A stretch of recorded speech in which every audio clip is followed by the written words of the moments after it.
أعوذ بالله من الشيطان الرجيم. ونادى أصحاب الأعراف رجالا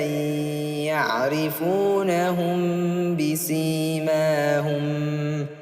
قالوا ما أغنى عنكم جمعكم وما كنتم تستكبرون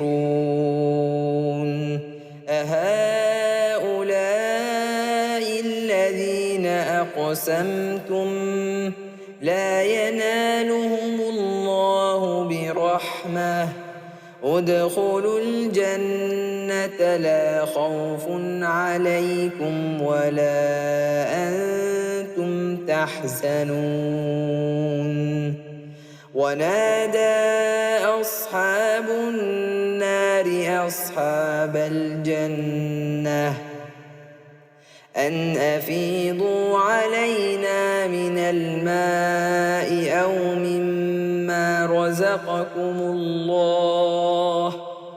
قالوا إن الله حرمهما على الكافرين الذين اتخذوا دينهم لهوا ولعبا وغرتهم الحياة الدنيا فاليوم ننساهم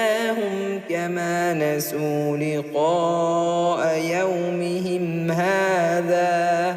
وما كانوا بآياتنا يجحدون